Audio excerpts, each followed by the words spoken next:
Bonjour à tous, ravi de vous retrouver. Commençons avec les émeutes liées au décès du jeune Naël, 17 ans, tué par un policier à la suite d'un refus d'obtempérer. Comme dans plusieurs villes de l'Hexagone, à La Réunion, en Martinique et à Cayenne, une nuit chaotique. Plusieurs scènes de violence où l'on déplore un mort, Nickerson Perdius, de Guyane la première. C'est ici, juste derrière moi, qu'a eu lieu le drame dans cette nuit de jeudi à vendredi avec un homme victime d'une balle perdue. Il a été touché alors qu'il était dans son domicile. L'homme est décédé, son pronostic vital était engagé et puis quelques minutes après, nous avons appris donc son décès. Les circonstances de ce drame, il y a eu des échauffourées un peu partout dans le chef-lieu de Cayenne, mais également à Kourou et dans d'autres villes de la Guyane. Alors juste à côté, un quartier sensible, le quartier de Montlucas. Le coup de feu serait parti donc de ce quartier sensible alors que les forces de l'ordre se repliaient. Cet homme a été touché et il est donc décédé. Notez que cette nuit, 3 jeunes ont été interpellés dans ce quartier sensible de Montlucas et on rappelle que la Guyane s'est embrasée en écho au drame, aux émeutes qui se déroulent actuellement dans l'Hexagone suite au décès à Nanterre de ce jeune Naël. Restons en Guyane avec ce gros coup de filet dans une affaire présumée de trafic de stupéfiants en bande organisée. 13 personnes, dont 11 policiers adjoints, ont été arrêtés. Les interpellations ont eu lieu sur des sites gérés par la police aux frontières. Faisons le point avec Laurent Marot et Thierry Viviès. C'est une affaire de trafic de drogue au cœur de la police. 11 policiers adjoints interpellés mardi matin sur différents sites, notamment à leur domicile. 2 autres personnes arrêtées, dont un agent de la mairie de Matoury. Plusieurs milliers d'euros en cash et de la cocaïne ont été saisis mardi. Les enquêteurs se sont aussi rendus ici, à l'aéroport Félix-Éboué, notamment dans les locaux de la police aux frontières à la recherche d'éléments matériels. Une autre personne a été interpellée en région parisienne dans le cadre de cette enquête menée sur commission rogatoire de 2 juges d'instruction du tribunal de Créteil.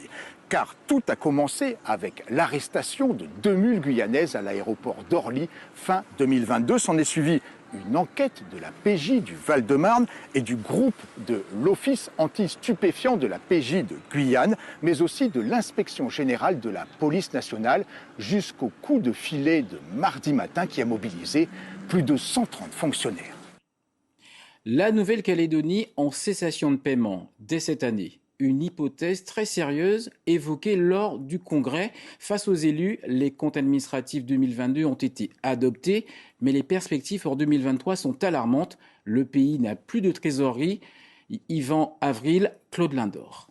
Devant le Congrès, l'adoption des comptes administratifs 2022 ne propose pas de suspense. Jusqu'au moment où le porte-parole du gouvernement l'affirme, pour 2023, la Nouvelle-Calédonie s'achemine vers une rupture de paiement. Vous avez les hôpitaux, vous avez Enercal. Ce sont toutes des structures qui ont des problèmes de trésorerie. Pour une fois, majorité et opposition sont d'accord. Avec un endettement de 210%, le pays ne peut pas emprunter pour sortir de la crise. Depuis 3 ans, la Nouvelle-Calédonie assure sa trésorerie sur des financements exceptionnels. Les 2 prêts AFD Covid de 50 milliards et la subvention exceptionnelle de l'État de 15 milliards, toujours dans le Covid. Sauf qu'aujourd'hui, la Nouvelle-Calédonie est surendettée au point qu'elle ne peut plus emprunter et elle n'a plus que 6 jours de fonds de roulement. A fortiori quand on sait que la Nouvelle-Calédonie, qui est la seule collectivité à collecter l'impôt, redistribue cet impôt à toutes les autres collectivités et à tous les autres établissements publics. Et au point où on en est, je ne vois pas d'autre solution qu'un recours exceptionnel de nouveau à l'aide de l'État pour garantir nos délais de paiement aux entreprises et aux établissements qui en ont besoin. Les 40 milliards de trous du système de santé, le RUAM explique pour partie ce risque de naufrage. Une aide de l'État et une fiscalité à la hausse semblent désormais indispensables. Comment protéger les fonds marins? L'objectif de la 3e édition du Forum scientifique de la réserve naturelle marine de la Réunion. L'ensemble des acteurs s'est mobilisé afin d'établir des projets visant à préserver le récif corallien en danger. Florence Bouchou, William Thévenin. L'objectif est simple, sauvegarder les récifs coralliens et la faune qu'ils abritent, un patrimoine que gère la réserve naturelle marine qui constate une dégradation rapide de l'écosystème du récif corallien. L'idée, c'est qu'on se parle tous ensemble et qu'on fasse déjà un état des lieux de ce que chacun fait Parce que même nous, on n'est pas toujours au courant de tout ce que les scientifiques font. Et les scientifiques, même entre eux, ne sont pas forcément au courant de ce que font les autres. Donc l'intérêt, c'est déjà de faire un point d'étape. Nous, c'est de dire aussi quels sont nos besoins et eux de nous dire qu'est-ce qu'ils pourraient nous apporter. On va aussi parler de la question cruciale du financement. Donc on va présenter tous les moyens de financement qui sont aussi à notre disposition et autour desquels on pourrait se regrouper pour monter des projets ensemble. Le récif corallien n'est pas uniquement victime de la pollution des plages ou des zones côtières. L'activité humaine, bien plus haut, a des conséquences tout aussi dévastatrices. On a besoin, par exemple, pour le corail, d'avoir une eau claire, une eau oxygénée, une eau salée, bien sûr. Il faut donc qu'on ait plusieurs facteurs qui soient maintenus. Si on a, par exemple, un milieu sur un bassin versant, par exemple, qui est imperméabilisé avec moins de végétation et plus de béton, on est sujet à plus de coulées de boue, par exemple. Et les coulées de boue ne sont pas des choses qui sont favorables pour un écosystème. Phénomène naturel qui détruit le récif corallien, la houle, comme en ce moment avec l'hiver austral, mais ce sont ces morceaux de corail mort qui donnent ce sable blond. Houle australe responsable également de la fermeture pendant 3 mois du sentier sous-marin. Il réouvrira en septembre avec un nouveau moniteur. Pour aller dans le sens d'une alimentation saine, coup de projecteur sur le laboratoire bio partagé en Guadeloupe, une première dans l'archipel dont le but est d'inciter à consommer autrement les produits du terroir et écouler les invendus. Marilyn Plaisir, Bruno Ponceau-Villon. C'est un fruit qui disparaît des jardins. Mais chez Éléonore, il repeuple les lisières. La barbadine, une fois qu'elle est lancée, elle n'a plus vraiment besoin de nous. 9 mois durant, la barbadine va pousser sur une liane.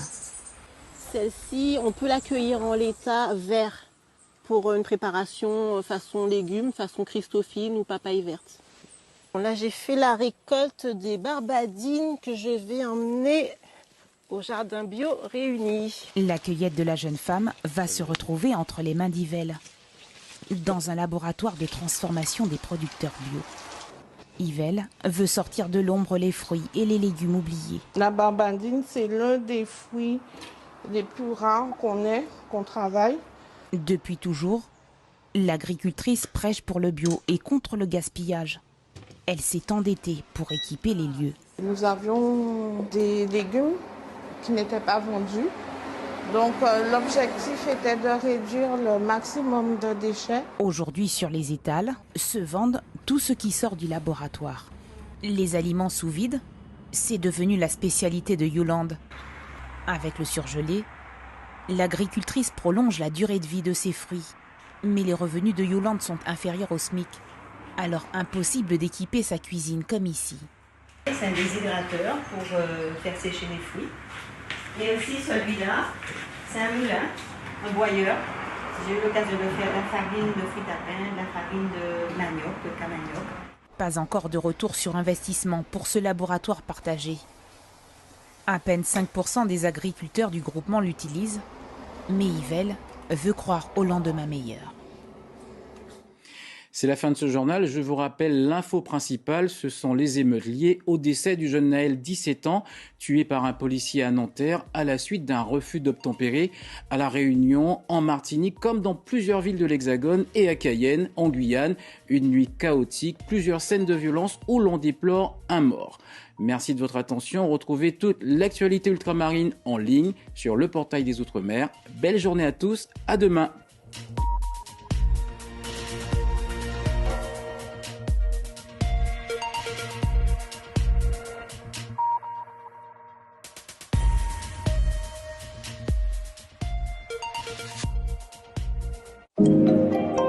L'information continue sur notre site guyane.lapremière.fr. Scannez ou flashez le QR code pour suivre toute l'actualité de la Guyane.